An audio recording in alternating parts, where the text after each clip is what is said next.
7 அல்லது 8 வயசு குழந்தை இருக்கும். அந்த குழந்தைய கேர்ள் சைல்டு, அந்த சின்ன குழந்தைக்கு சுகர் வந்துருச்சு அப்படின்னா அது ஒரு அதிர்ச்சியான விஷயம். அதிகமாயிட்டாலும் கிட்னி பாதிப்பு, மூளை பாதிப்பு, நரம்பு பாதிப்பு, கண் பார்வை மங்கலாவது.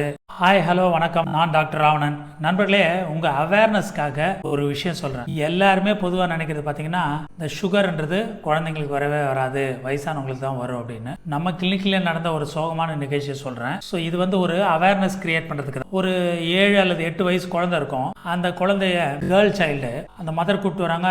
டாக்டர், சடனாக வயிறு வலிக்குதுங்கிறா, வாந்திங்கிறா, மயக்கமாக இருக்குதுன்றா அப்படின்னு சொல்லி கூப்பிட்டு வராங்க. கூப்பிட்டு வரும்போதே அந்த குழந்தை ரொம்ப சோர்வாக இருக்குது. அப்படியே தலை தொங்கி போய் உட்காரவே முடியல, அப்படியே சுருண்டு படுத்துருக்கு வயிறு வலினால. என்னம்மா ஆச்சு அப்படின்னு கேட்டேன். இல்லை டாக்டர், கொஞ்ச நாளாவே ஒரு மாதிரி டல்லாக இருக்கா, நிறைய தண்ணி குடிச்சிக்கிட்டே இருக்கா, யூரின் போயிட்டே இருக்கா, பசியும் எடுக்குதுங்கிறா, நல்லா தான் சாப்பிட்றா, ஆனால் பார்த்தீங்கன்னா வெயிட் குறைஞ்சிட்டே வருது.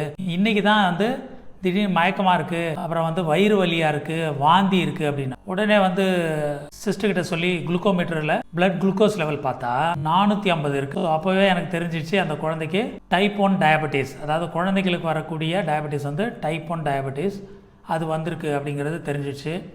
இது உடனடியாக அட்மிட் பண்ணோம். அட்மிட் பண்ணி இன்சுலின்லாம் கொடுக்கணும். ஒரு வாரம் வரைக்கும் நீங்கள் பெட்டில் இருக்க வேண்டியிருக்கோம். பார்த்து குழந்தைக்கு சுகர் இருக்கான்னு கன்ஃபார்ம் பண்ணுறதுக்கு சில டெஸ்ட்டுங்களாம் இருக்குது. அதெல்லாம் பண்ணிவிட்டு அதுக்கப்புறம் ட்ரீட்மெண்ட் கொடுக்க வேண்டியிருக்கோம். அப்புறம் அந்த குழந்தை நல்லா சாப்பிடுதா, வாந்தி எதுவும் இல்லாமல் இருக்கா, அந்த யூரின் அடிக்கடி போகிறதெல்லாம் கண்ட்ரோலுக்கு வருதா, தர்ஸ்ட் அதாவது தண்ணி தாக எடுக்கிறது கண்ட்ரோலுக்கு வருதா, பசியும் நார்மல் ஆகுதா, திருப்பி பழையபடி குழந்தை கொஞ்சம் கொஞ்சமாக வெயிட் கெயின் ஆகுதா, இதெல்லாம் பார்த்து தாம்மா பண்ண முடியும் அப்படின்னு. அந்த அம்மா ரொம்ப வைத்தியம் பண்ணோம், உடனடியாக அட்மிட் பண்ணணுமா அப்படின்னு சொல்லி பக்கத்தில் ஒரு ஹாஸ்பிட்டலில் அட்மிட் பண்ணுறதுக்காக நான் லெட்டர் கொடுத்தேன். அந்த அம்மாவால் திரும்ப நம்ப முடியல. என்ன டாக்டர் சொல்கிறீங்க, என் குழந்தைக்கு சுகரா, இந்த வயசில் சுகர் வருமா அப்படின்னு திரும்ப கேட்டுக்கிட்டே இருந்தாங்க. அதுக்கப்புறமா குழந்தையோட ஃபாதர் வந்தார்.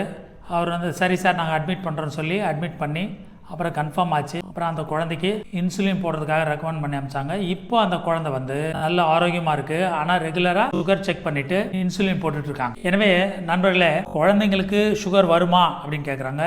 வரக்கூடாது அப்படிங்கிறதா எல்லாரோட ஆசையும். ஆனாலும் வருது. சின்ன குழந்தைக்கு சுகர் வந்துருச்சு அப்படின்னா அது ஒரு அதிர்ச்சியான விஷயம்தான். குடும்பத்தில் இருக்கிற எல்லா மெம்பர்ஸுமே ஒரு சோகமாகிடுவாங்க. சுகர் வந்தது கண்டுபிடிச்சிட்டோமா, கவலைப்படக்கூடாது. அதே சமயத்தில் அஜாகிரதையாகவும் இருக்கக்கூடாது. குழந்தைக்கு டாக்டர்ஸ் ரெக்கமெண்ட் பண்ணுற மாதிரி டயட் சார்ட் போட்டுக்கிட்டு அதுக்கேற்ற மாதிரி டயட் கொடுக்கணும். சுகரோட அளவு ரொம்ப அதிகமாகவும் ஆகாமல் பார்த்துக்கணும். அதே சமயத்தில் ஒரேடியாக குறையாமையும் பார்த்துக்கணும்.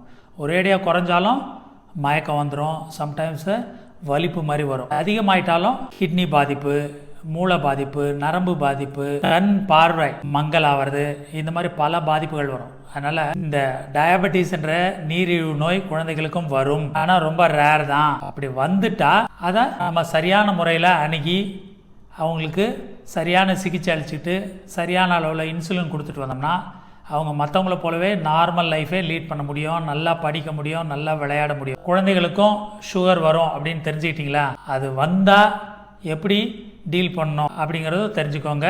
வரவே வராது அப்படின்னு யாரும் கேரண்டி கொடுக்க முடியாது. வந்தால் அதை சரியாக நாம் கண்ட்ரோலில் வச்சுக்க முடியும். நன்றி, வணக்கம்.